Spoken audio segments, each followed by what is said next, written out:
మంతరి నియోజకవర్గానికి సంబంధించి చూసుకున్నట్లయితే మరి ఇక్కడ గిఫ్ట్ ఏ స్మైల్ కార్యక్రమంలో భాగంగా నిన్నటి రోజున కేటీఆర్ గారి జన్మదినాన్ని పురస్కరించుకొని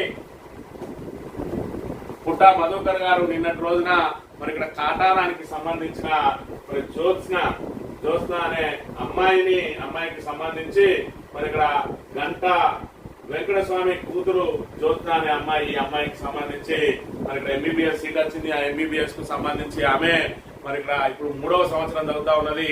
ఆ 2 సంవత్సరాల పాటు కూడా కాలం వెళ్లదీయడానికి ఆమె మరి ఇక్కడ అనేక ఇబ్బందులు పడ్డది.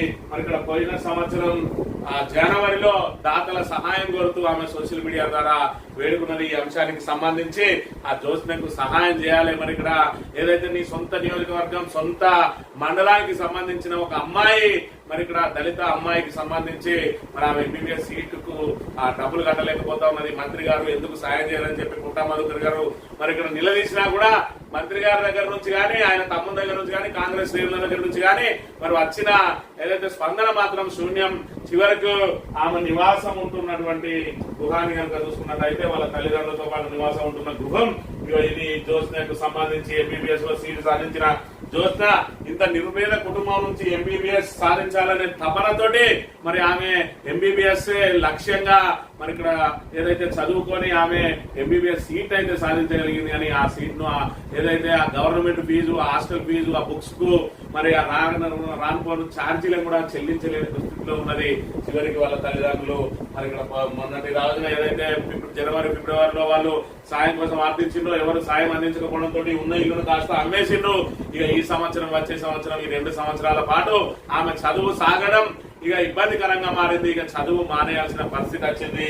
ఈ నేపథ్యంలో నిన్న రోజున పుట్టా మధుకర్ గారు మరి ఇక్కడ స్థానిక బీఆర్ఎస్ నాయకులందరినీ కూడా కలుపుకొని మంత్రి నియోజకవర్గ బీఆర్ఎస్ నాయకులందరినీ మరి ఇక్కడ ముందుకు వచ్చిన దాతలందరినీ తీసుకొని నిన్న రోజున వెళ్లి 2 సంవత్సరాల పాటు నేనే ఆ ఫీజు కడతా మా బీఆర్ఎస్ నాయకులందరం మీ బాధ్యత తీసుకుంటున్నామని చెప్పి నిన్న రోజున వాళ్ళ ఇంటి దగ్గరనే మరి కేటీఆర్ గారి బర్త్డేకి సంబంధించిన కేక్ ను కట్ చేసి గిఫ్ట్ ఏ స్మైల్ కార్యక్రమంలో భాగంగా ఈ అమ్మాయి జ్యోత్స్నకు మరి ఇక్కడ పూర్తి స్థాయిలో అన్నదానాలు అందించి మరి బర్త్డే వేడుకలు నిర్వహించడంతో వాళ్ళ ఇంటి దగ్గర నిర్వహించడంతో పాటు 2 సంవత్సరాల పాటు దానికి సంబంధించిన ఫీజు అయితేంది, అదేవిధంగా హాస్టల్ ఫీజు అయితేంది, బుక్స్ అయితేంది, రవాణా ఛార్జీలు అయితేంది అన్ని కూడా మా బీఆర్ఎస్ పార్టీనే భరిస్తుంది. మా నాయకులందరం కంట్రిబ్యూట్ చేస్తున్నామని చెప్పి నిన్న రోజున గిఫ్ట్ ఏ స్మైల్ కార్యక్రమంలో భాగంగా మరి అమ్మాయికి అండగా నిలిచిండు.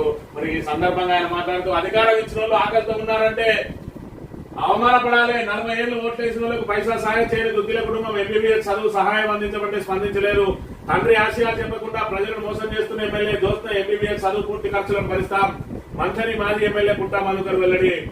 ఓటు వేసి అధికార పదవులు ఇచ్చిన పేద వర్గాలు ఇంకా ఆకలితో ఉంటూ సాయం కోరుతున్నారంటే అవమానపడాలని మంత్రిని మాజీ ఎమ్మెల్యే పుట్టా మధుకర్ విమర్శించారు. కాటాన మండల కేంద్రానికి చెందిన గంట వెంకటస్వామి కూతురు గంట జ్యోత్స్న ఎంబీబీఎస్ కోర్సు కోసం అవసరమైన ఖర్చును ఆమె భరిస్తామంటూ ప్రకటించారు. గురువారం మాజీ మంత్రి BRS party working president KTR పుట్టినరోజు సందర్భంగా గిఫ్ట్ ఏ స్మైల్ కార్యక్రమంలో భాగంగా ఎంబీబీఎస్ అవుతున్న గంట జ్యోత్స్న కలిసి చదువు కావాల్సిన అన్ని ఏర్పాట్లు అన్ని సదుపాయాలు కల్పిస్తామని హామీ ఇచ్చారు.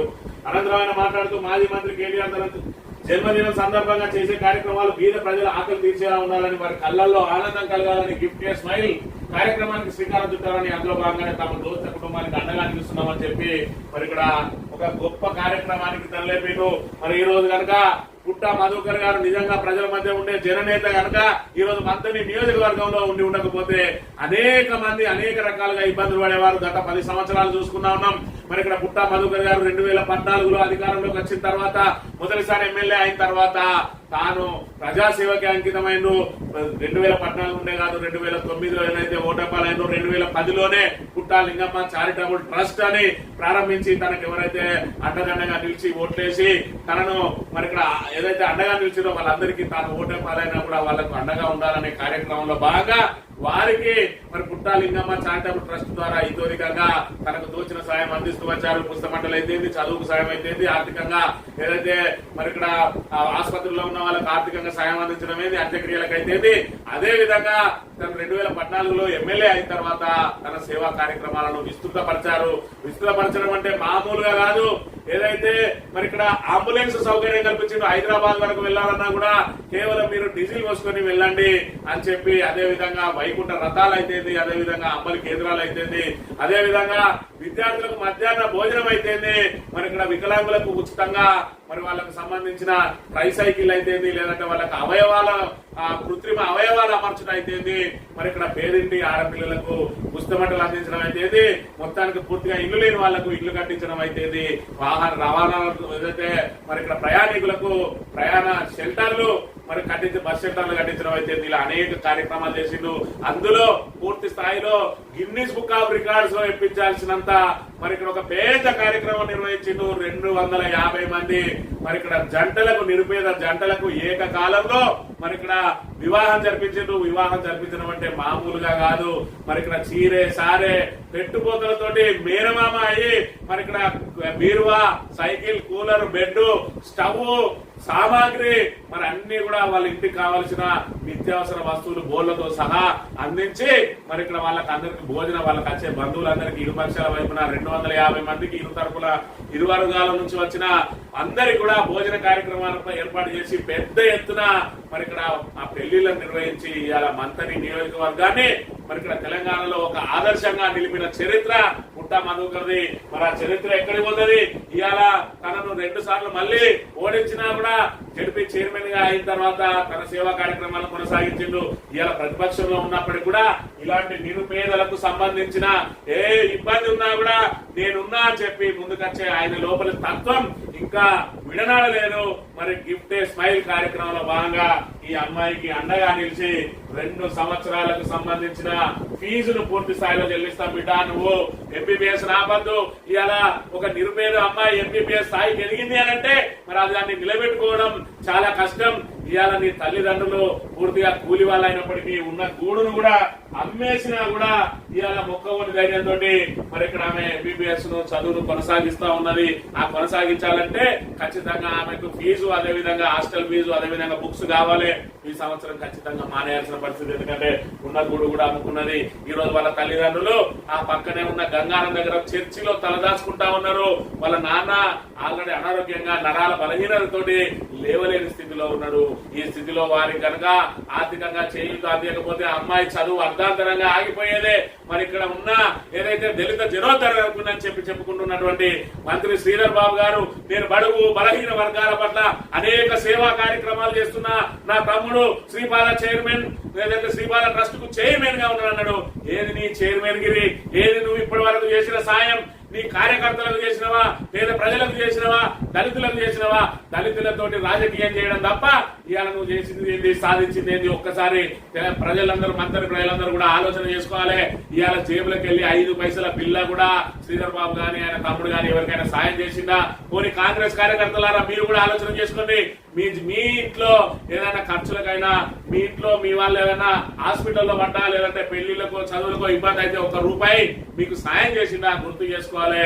ఇవాళ కేవలం ఆయన ఫోటోలకు మొక్కుతూ, ఆయన పదవులకు మనం సంతోషపడుతూ సంబరాలు జరుపుకోవాలి తప్ప మన ఇళ్లలో ఏదైతే ఇబ్బందులకు ఆయన ఏ రోజు కూడా మనకు అండగా నిలవడు. మరి ఇలా సమాజంలో దళితుల పట్ల మరి ఇక్కడ విపరీతమైన ప్రేమ కురిపించే శ్రీధర్ బాబు ఇవాళ ఈ అమ్మాయి చదువు బంద్ చేసే స్థితికి వచ్చింది. ఇవాళ ఈ రోజు ఎందుకు పట్టించుకుంటలేవు? నీ సొంత నియోజకవర్గం, సొంత మరి నీ గ్రామం అదే మండలం ఉన్నది. ఆ మండల కేంద్రం కాటారం మండల కేంద్రంలో ఉన్నది. ఇవాళ చూసుకున్నట్టయితే గుడిసెలు లేని ఇళ్లను మేము మరి ఇక్కడ సాధించి పెడతాం, ఇందిరామ్మ ఇళ్ల ద్వారా అనేక చేసినామని చెప్తా ఉన్నారు. ఇవాళ చూసుకున్నట్టయితే ఇక్కడ నిరుపేద ఇండ్లు ఎట్లా ఉన్నాయి, వీళ్ళ ఇండ్లు ఏ విధంగా ఉన్నాయి, అక్కడ అన్ని కూడా ఇదే రకంగా ఈ గుడిసెల్లాలనే ఉంటా ఉన్నారు. అయినప్పటికీ కూడా ప్రభుత్వం ఎలాంటి మౌలిక సదుపాయాలు కల్పించినప్పుడు కూడా మరి వాళ్ళు మొక్కవని ధైర్యంతో చదువుకొని ఇలా ఎంబీబీఎస్ స్థాయికి చేరిన ఈ దోస్తకు అండగా నిలిచినటువంటి పుట్టా మధుకర్ గారిని ప్రతి ఒక్కరు కూడా అభినందించాల్సిందే. ఇలా ఒక డాక్టర్ కావాలనంటే ₹1 ఖర్చు చేసినా కూడా డాక్టర్ అయ్యే అవకాశం లేదు. అలాంటిది ఆ అమ్మాయి తన చదువుతోటి, తన తెలివితోటి, ఇంత పేదరికంలో ఉండి కూడా డాక్టర్ సీటు సాధించింది. ఆమెకు కనీసం అండగా నిలవలేకపోయిండు ఇవాళ శ్రీధర్ బాబు అనే విషయాన్ని మనం ఇక్కడ గమనించాలి. ఒక్కసారి నిన్నటి రోజున పుట్ట మధుకర్ గారు మాట్లాడిన మాట కనుక విన్నట్టయితే, అందరూ మంత్రి పదవులను అనుభవించి వేల కోట్ల రూపాయలు సంపాదించుకొని ఓట్లు వస్తేనే నోట్ల సంఖ్యతో వచ్చేటువంటి ఆ కుటుంబం స్పందిస్తుందని చూసి కానీ స్పందించలేదు. ప్రెస్ మీట్ పెట్టిన నియోజకవర్గంలో ప్రతిపక్షం నాయకుడిగా ప్రజాస్వామ్యబద్ధంగా ఒకవేళ ప్రజల ఆశీర్వాదంతో గెలిస్తే నేను అభివృద్ధి కార్యక్రమాలు సేవా కార్యక్రమాలు చేయాలి. ఒకవేళ ఓడిపోయి ఉంటే ప్రజలకు కష్టాలలో ఉన్నప్పుడు అధికార పార్టీని నిలదీయాలనే ఒక మరి ప్రజాస్వామ్య స్ఫూర్తిని తీసుకొని ఈ కాంగ్రెస్ పార్టీ వాళ్ళ దృష్టికి తీసుకెళ్ళి ఇప్పటి వరకు స్పందించలేదు వాళ్ళు.